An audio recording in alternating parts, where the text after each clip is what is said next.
अब विषय के बाद हमें यहाँ पर अभिवादन लिखना है। अब अभिवादन में हम लोग लिखेंगे, अभिवादन लिखने से पहले यहाँ पर मैंने स्टार किया है, तो स्टार का मतलब है वापस एक लाइन छोड़ देना, मतलब परिच्छेद। अब यहाँ पर हम लोग अभिवादन लिखेंगे, वो है आदरणीय।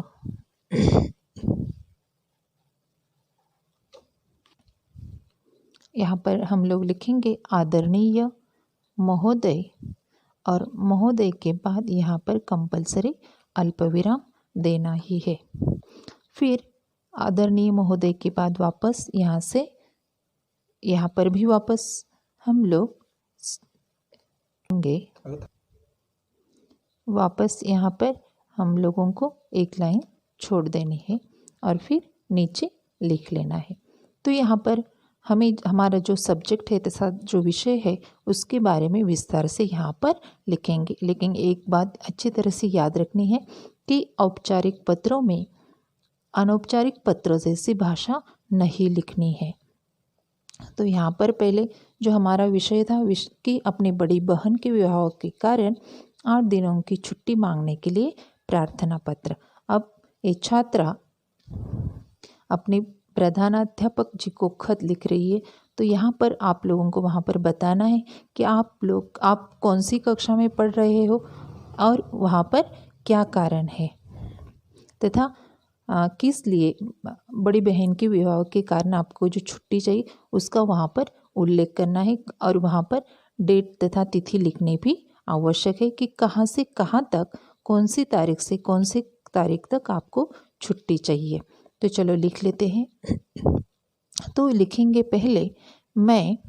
अब यहाँ पर आपका नाम लिखना बहुत ही आवश्यक है कि प्रधानाध्यापक जी को पता चलना चाहिए कि ये कौन सी कक्षा के छात्र तथा छात्रा है। तो मैं कुमारी रानी काळे।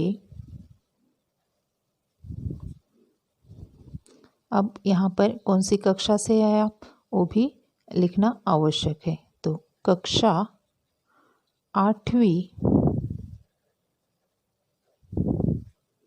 यहाँ पर डिवीजन लिखना भी बहुत ही जरूरी है। 8वीं डायमंड में पढ़ने वाली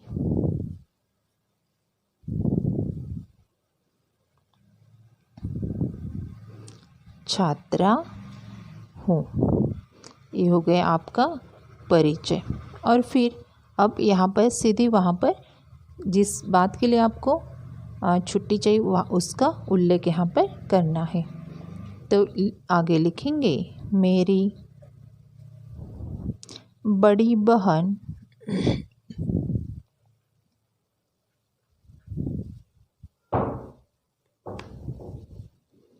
गीता का विवाह,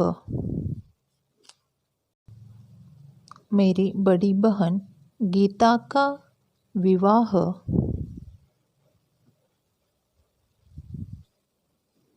अब यहाँ पर कौन सी तारीख से कहाँ तक आपको छुट्टी चाहिए वहाँ भी मेंशन करना है और बहन की शादी की डेट भी यहाँ पर लिखनी है।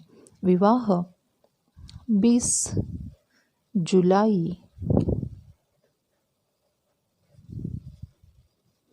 को निश्चित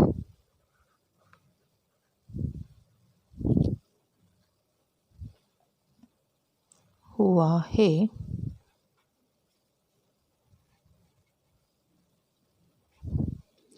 अब विवाह के उस उत्सव के वक्त आपको घर के कामों में बहुत सारी मदद करनी पड़ेगी, इसका कारण वहाँ पर हम लोग लिख लेंगे।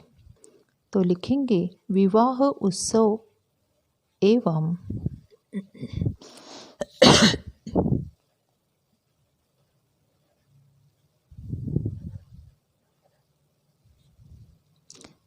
घर के विवाह उत्सव एवं घर के कामों में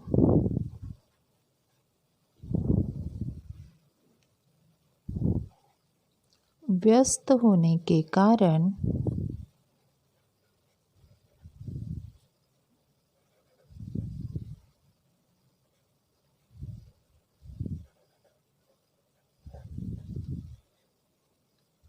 मैं 8 दिन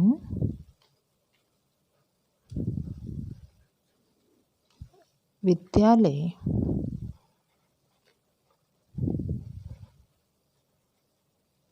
न आ सकूंगी।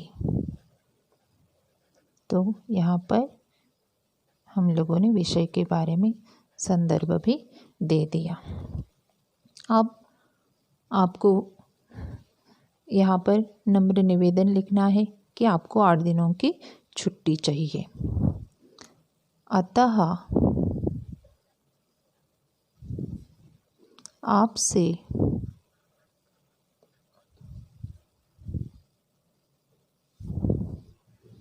मेरा नम्र निवेदन है कि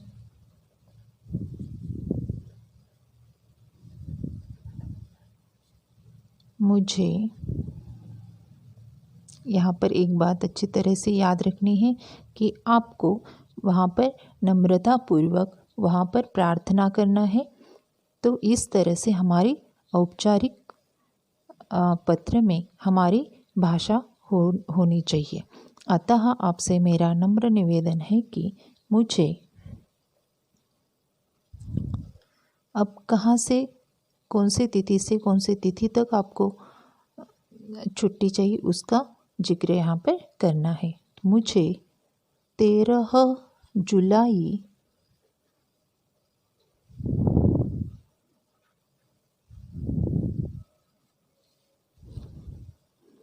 से 20 जुलाई तक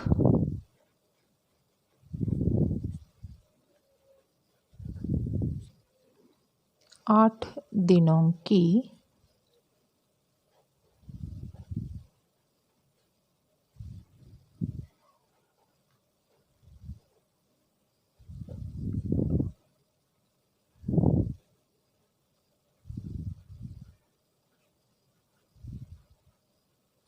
दिनों की छुट्टी देने की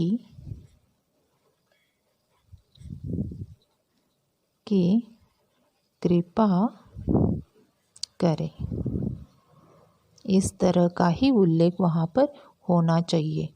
आप मुझे इस तरह से नहीं लिखना है कि आप मुझे 8 दिनों की छुट्टी दे दो। तो यहाँ पर हुक्म नहीं करना है, तो यहाँ पर विनती करनी है। उस तरह से ही हमारी भाषा होनी चाहिए। याद रखना है कि हमारा पत्र लेखन 2 या 3 परिच्छेदों में होना ही चाहिए तथा विषय विस्तार जो है वो हमारा 2 या 3 परिच्छेदों में होना चाहिए। तो यहाँ पर वापस हमें यहाँ पर परिच्छेद करना है और नीचे लिखना है, मैं आपको। अब ये बात तो हो गई आपकी छुट्टी लेने के लिए तथा छुट्टी मांगने के लिए प्रार्थना पत्र हो गया। अब वापस इन दिनों के बीच की जो आपकी पढ़ाई वहाँ पर तथा अध्ययन बाकी रहेगा तो उस बारे में वहाँ पर जिक्र करना है कि वो अध्ययन आप किस तरह से पूरा कर लेंगे। तो यहाँ पर हम लोग लिखेंगे, मैं आपको विश्वास दिलाती हूँ कि। अब यहाँ पर आप लोग कौन से भी तरीके से लिख सकते हैं कि जैसे आप आपके सहेली के साथ से सहेली की मदद से आप लोग अध्ययन पूरा कर सकती है, या ऐसे ही आप लोग आपके पेरेंट्स की सहायता से मदद मांगकर वो अध्ययन पूरा कर सकती है। तो यहाँ पर लिखेंगे, मैं आपको विश्वास दिलाती हूँ कि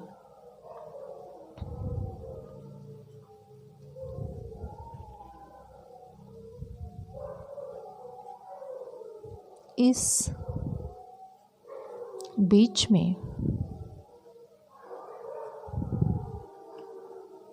जो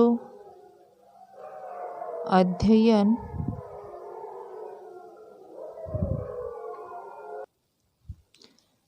इस बीच में जो अध्ययन बाकी रहेगा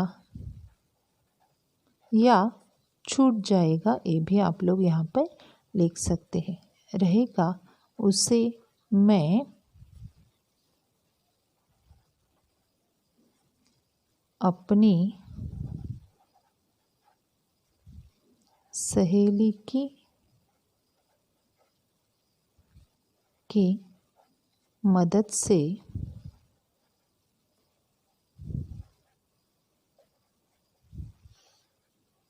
पूरा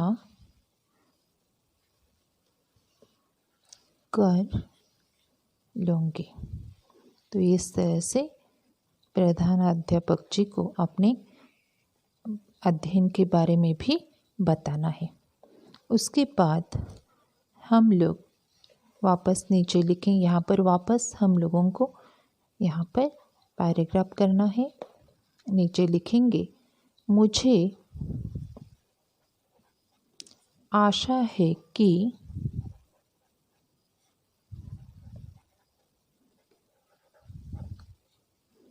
आप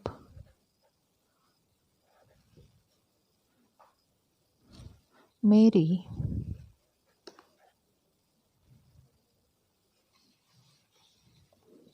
आठ दिनों की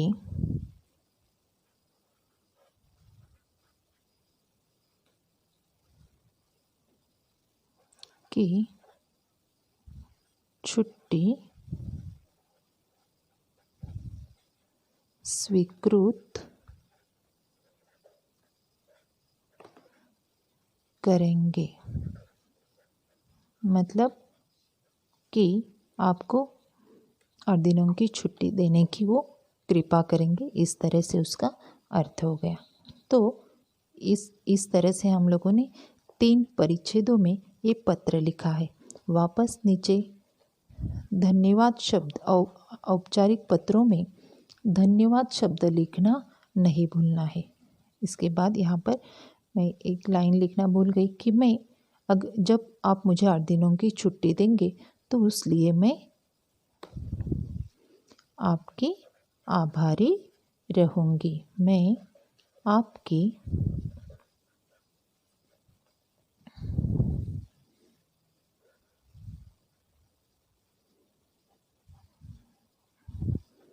आभारी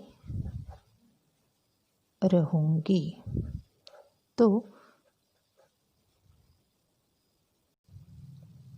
मैं आपकी आभारी रहूँगी। मैं आपकी आभारी रहूँगी। और फिर उसके बाद हमें यहाँ पर परिच्छेद कर लेना है। यहाँ पर मैंने ये रफ किया है, ये लाइन यहाँ तक आ गई है। तो ये पूरा हमारा पैराग्राफ है कि मुझे आशा है कि आप मेरी 8 दिनों की छुट्टी स्वीकृत करेंगे। मैं आपकी आभारी रहूँगी। और उसके बाद हम लोग यहाँ पर परिच्छेद करेंगे और नीचे हम लोग लिखेंगे धन्यवाद। धन्यवाद शब्द लिखना बिल्कुल भी नहीं भूलना है कि औपचारिक पत्रों में धन्यवाद शब्द लिखना आवश्यक है।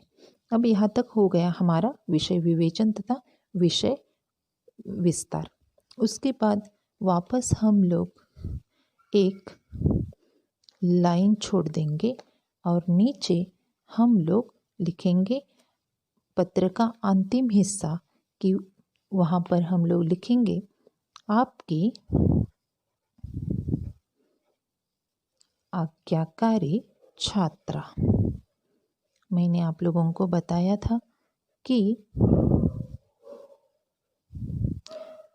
औपचारिक पत्रों में भवदीय तथा भवदीया लिखना ही आवश्यक है। लेकिन उसके साथ साथ ये भी बताया था कि अगर हम लोग कक्षाध्यापक या प्रधानाध्यापक जी को अगर पत्र लिख रहे हैं तो वहाँ पर कंपलसरी आज्ञाकारी ये शब्द होना बहुत ही आवश्यक है संबोधन के लिए। और वहाँ पर अभिवादन लिखेंगे। वहाँ पर उसके बाद यहाँ पर हम लोग लिखेंगे पत्र भेजने वाले का हस्ताक्षर होगा। मतलब पत्र जो लिख रहे हैं उसका नाम यहाँ पर होगा। तो नीचे होगा रानी काळे यहाँ पर इसके छात्रा के बाद यहाँ पर अल्प विराम देना है और नीचे लिखना है यहाँ पर रानी काळे। उसके बाद यहाँ पर फुल स्टॉप देना, यहाँ पर कॉमा करना है और नीचे कौन सी कक्षा से है आप वो वहाँ पर पता चलना चाहिए, तो वो लिखना है। कक्षा कौन सी है वो लिखना है और फिर यहाँ पर कक्षा 8वीं डायमंड ये हम लोगों ने लिखा है। उसके बाद हम लोगों का उपस्थिति क्रमांक वो भी यहाँ पर लिखना बहुत ही आवश्यक है। उपस्थिति क्रमांक मतलब हमारा रोल नंबर, वो यहाँ तक हम लोगों ने लिखा है। मैंने पहले भी बताया कि अंकों के बाद कभी भी यहाँ पर फुल स्टॉप नहीं देना है। नीचे वापस अब हम लोगों को वहाँ पर एक लाइन छोड़नी है और नीचे लिखना है पता। जो पता हम लोगों ने वहाँ पर हम लोगों को दिया गया था वो पता हम लोग यहाँ पर लिखेंगे। पता लिखेंगे हम लोग शिव कॉलोनी। यहाँ पर जो नाम यहाँ पर हस्ताक्षर तथा जो नाम हम लोगों ने यहाँ पर लिखा है उसके बाद एक लाइन छोड़कर नीचे हम लोग पता लिखेंगे। शिव कॉलोनी, यहाँ पर अल्प विराम देना है और नीचे लिखेंगे हम लोग रामनगर। रामनगर के बाद वापस अल्प विराम होगा और फिर नीचे लिखेंगे रामनगर मुंबई। शहर का नाम जो दिया है मतलब जो हमारा एड्रेस है वो वहाँ पर लिख लेंगे। मुंबई के बाद यहाँ पर कोई भी पिन कोड नहीं है तो यहाँ पर सीधे हम लोग पूर्ण विराम दे देंगे। और अंतिम और बहुत महत्वपूर्ण बात जो मैंने अनौपचारिक पत्र में भी बताई थी और यहाँ पर भी हम लोग वापस वो लिखेंगे, वो है हमारा ईमेल आईडी। तो हमारा ईमेल आईडी हम लोग कंपलसरी इस तरह से लिखेंगे 123@abc.com। तो इस तरह से हम लोग कंपलसरी ईमेल आईडी लिखेंगे। यहाँ पर जीमेल वगैरह कोई भी कुछ भी नहीं लिखेगा। जिस तरह से मैंने अभी आपको बताया कि जीमेल आईडी वगैरह नहीं लिखेंगे, उस तरह से आपका खुद का ईमेल आईडी भी आप लोग यहाँ पर नहीं लिखेंगे। तो इस तरह से आज हम लोगों ने देखा कि औपचारिक पत्र किस तरह से लिखा जाता है। तो चलो आप लोगों का आज का होमवर्क है वो मैं बताती हूँ आपको कि किस तरह से सब्जेक्ट होगा और किस तरह से आप लोग लिखेंगे। तो आपका आज का होमवर्क ये है कि ये औपचारिक पत्र आप लोगों को क्लास वर्क नोटबुक में लिखकर मुझे भेजना है। मैं आपको यहाँ पर सब्जेक्ट बताती हूँ।